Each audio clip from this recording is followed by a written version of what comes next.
Nothing symbolizes the Japanese at war as much as this weapon, the sword of the samurai.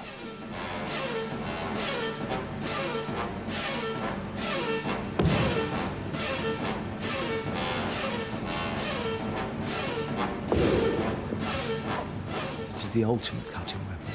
It is designed to cut. It's a terrible weapon, and it will cut. What the Colt 45 is to America, the samurai sword is to Japan, the stuff of national myth. The Japanese sword is perfectly capable of cutting through iron plates or even other sword blades without becoming damaged. But it is revered for more than just its pitiless beauty and deadly precision. The sword was a weapon that represented the samurai himself. The great shogun, Tokugawa Ieyasu, referred to the sword as the soul of the samurai. For this is the weapon that saved Japan from one of the most warlike empires in history, the Mongols.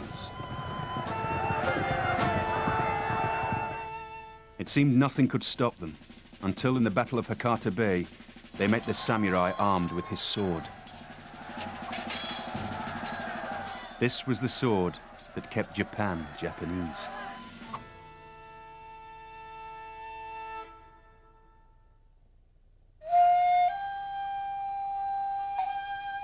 Before gunpowder, wars were fought with swords. But of all the thousands that have existed in history, only one remains as potent today as it did 1,000 years ago. The Japanese sword of the samurai.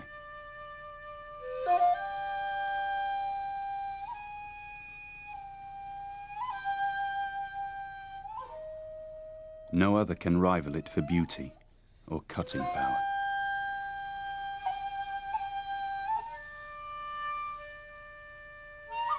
For 1,000 years, swordsmen have agreed that where the cut is concerned, the best weapon is this, the Japanese sword. It has a curve to the blade, and this means that when you strike at your opponent, only one little bit of the curve reaches the target first, and then as you swing, the rest bites in, bites through, and cuts to the bone.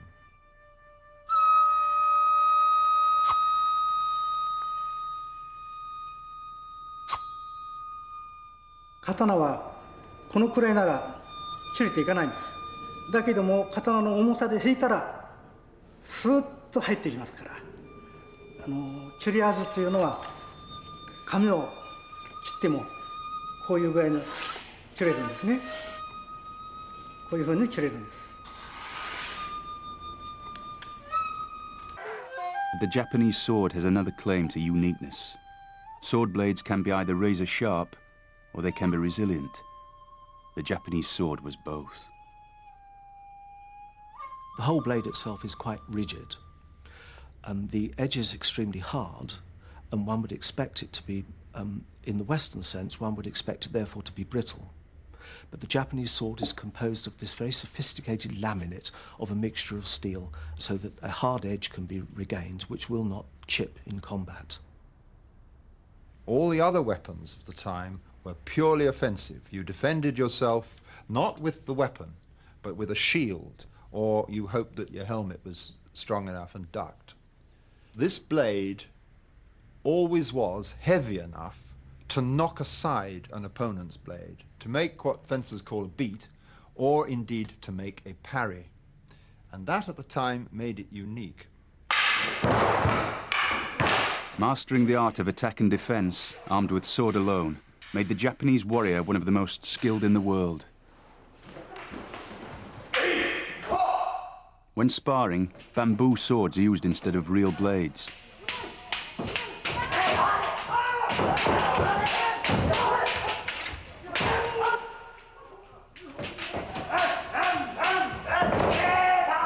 With no shield to hide behind, the swordsman had to rely on reflexes and a repertoire of brilliantly executed parries and cuts. Brute strength on its own was useless. These exercises were practiced endlessly against an imaginary opponent.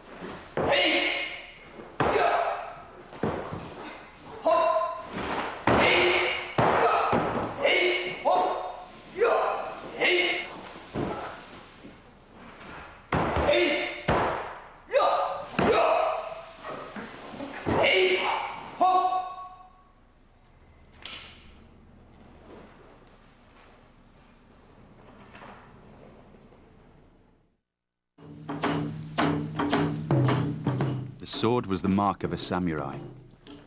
These warlords were the real power in medieval Japan, with the emperor a mere religious figurehead. The samurai's word was law, particularly on the question of swords. No one else could wear one, on pain of death.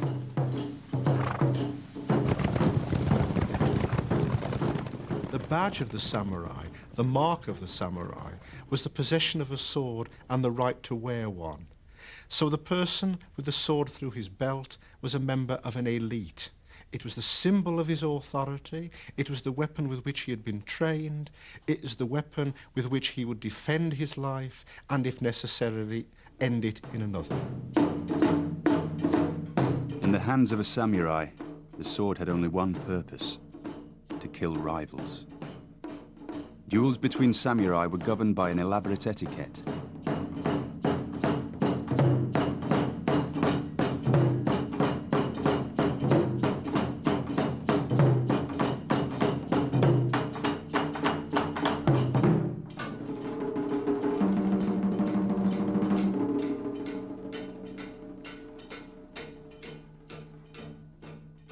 日本軍はいわば小グループのあるいは個人戦なんですね。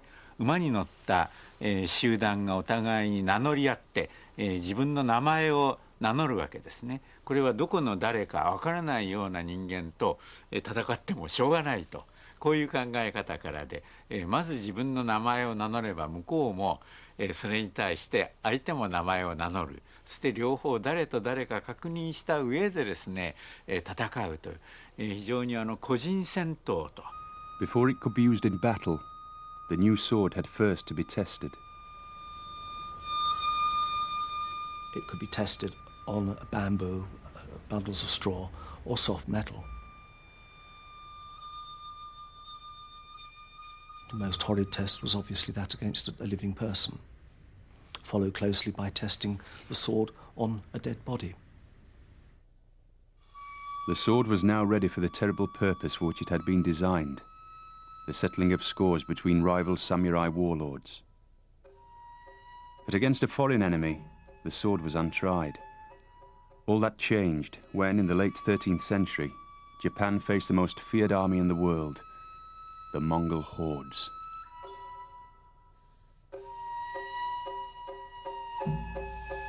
The war against the Mongols culminated in the Battle of Hakata Bay. The battle is as significant to the Japanese as the defeat of the Spanish Armada is to the English.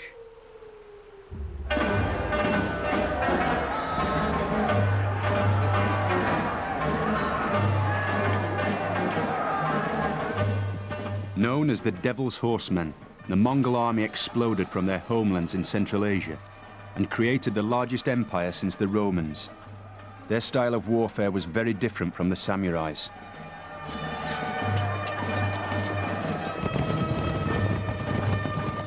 Mongol expansion began in the early years of the 13th century.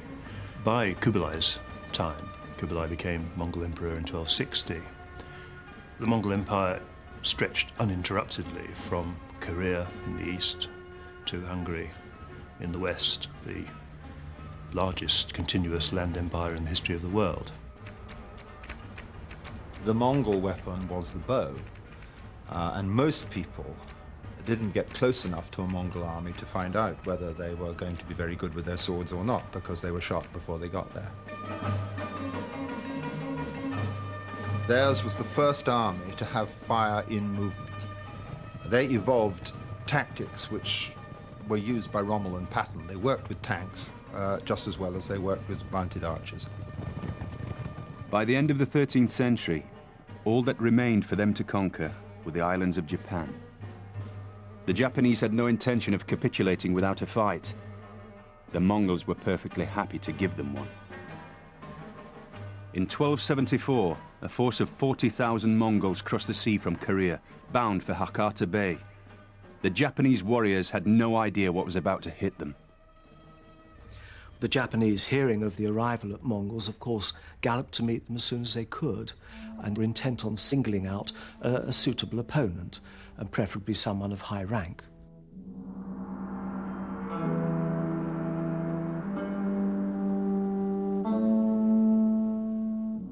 The whole of the tradition of the elite samurai warrior was based around the desire to meet a worthy opponent in battle, to challenge him to single combat, and to win a glorious victory.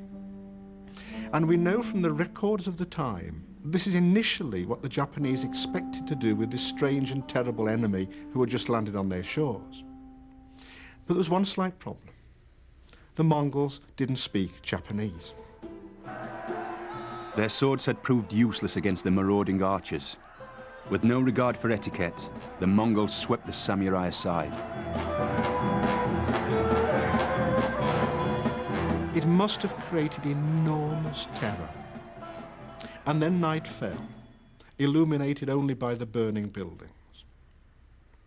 The Mongols chose to spend the night on their ships rather than on land. And that was when the great surprise happened for the Japanese. Because when dawn broke, they walked back to the beach, wondering where the Mongols were, and they'd all gone.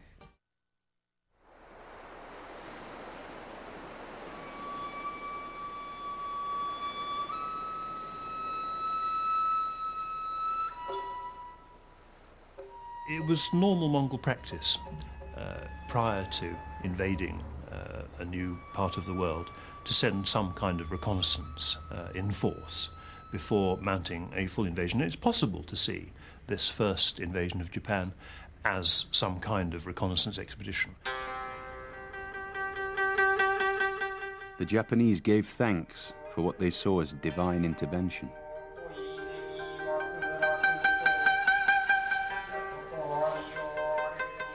But they knew that the Mongols would be back. The samurai would keep faith with their swords, but a new way of fighting was needed. A defensive wall was built at Hakata Bay, and the etiquette of the personal challenge was dropped. Next time, there would be no place for manners. 7 years later, the Mongols turned their attention to Japan once more, calling for their surrender.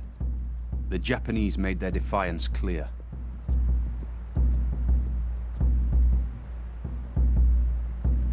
The Japanese, encouraged by the withdrawal of the Mongol force in 1274, got into the habit of executing Mongol envoys. This was a particularly heinous crime in Mongol eyes. They regarded the person of an ambassador, especially one of their own, as absolutely sacred, and this really left Kublai with no alternative but to invade as soon as circumstances permitted. The result was inevitable. In 1281, the Mongols launched a second invasion fleet, even larger than the first. They expected little resistance.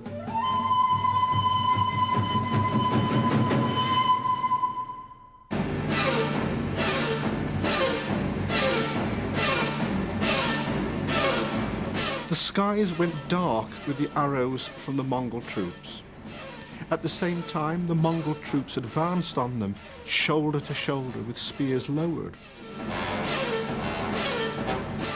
The samurai met them from behind their defensive wall, and this time managed to force the Mongols back to take refuge on their ships.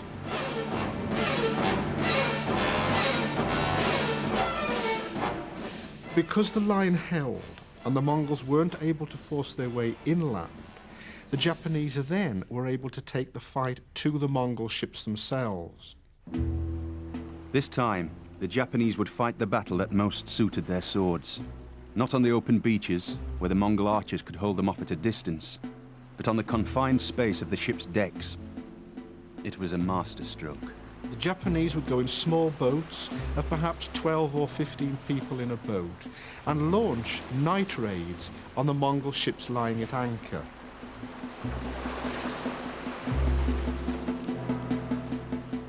These boats would be rowed out into the middle of the bay, close with the Mongol ships.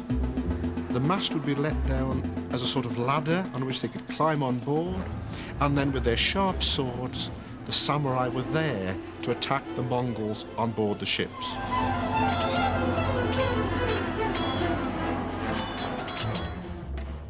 The Mongol sword, although very useful on a horse, I think that this could have been a problem against a Japanese sword, because this has no strength to it at all, and it's is not designed for meeting the opponent's blade.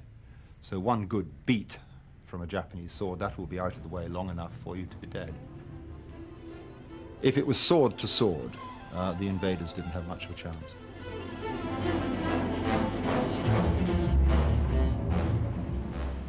These tactics kept the Mongols on their ships for 4 weeks, unable to establish a beachhead. The Mongol hordes had been halted, but the coup de grace would be delivered not by the Japanese sword, but by the volatile Japanese climate.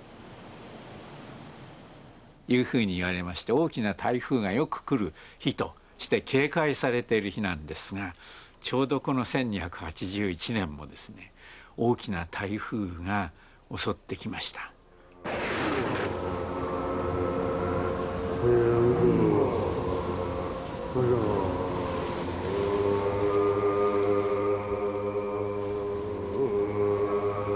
そのため、この14万の大軍を乗せた、何千艘の、モンゴルの軍団が、散々な大変な被害を受け、多くが沈み被害を受け、そうして、海上をさまよう、そういう状態になりました。これが日本でいう神風。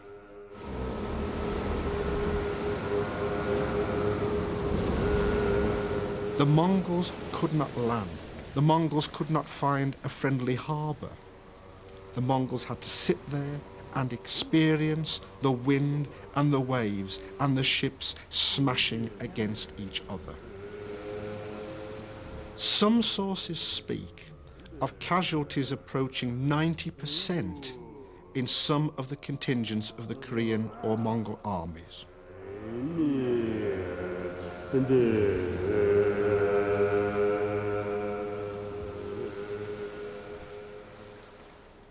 Such troops as remained on the coast, now of course much reduced in numbers, were captured or killed by the Japanese forces. It was a catastrophic defeat for the Mongols.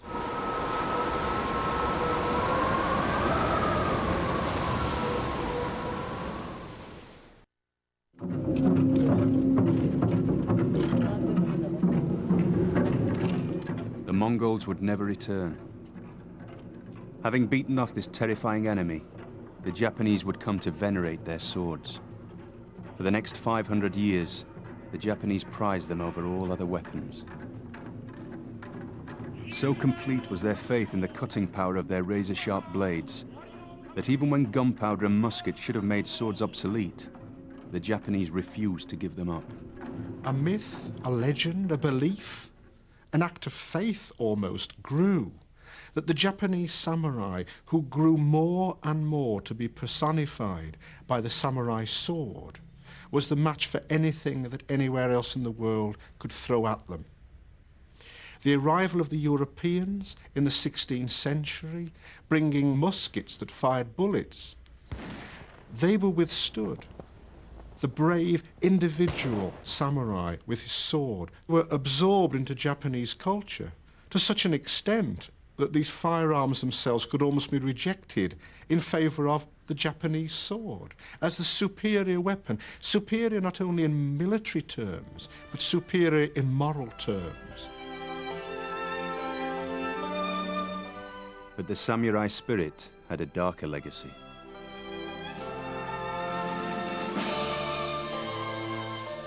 During the Second World War, the Japanese sword became infamous, identified forever with atrocities committed against Allied prisoners of war.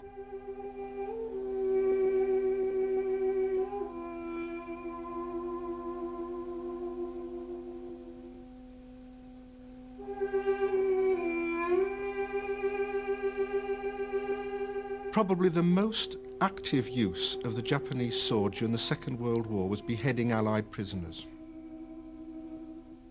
The killing of prisoners, whether it is done by a samurai sword or not, was totally out of step with all the samurai tradition into which those people had supposedly been initiated. It was left to post-war Japan to try and rescue the spirit of the samurai and his sword from those terrible years.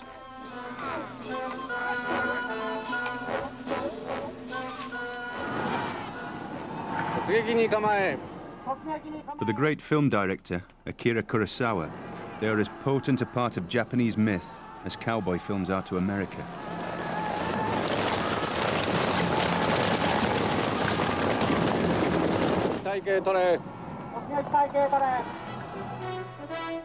His most famous film, The Seven Samurai, supplied the blueprint for one of the greatest westerns ever made, The Magnificent Seven.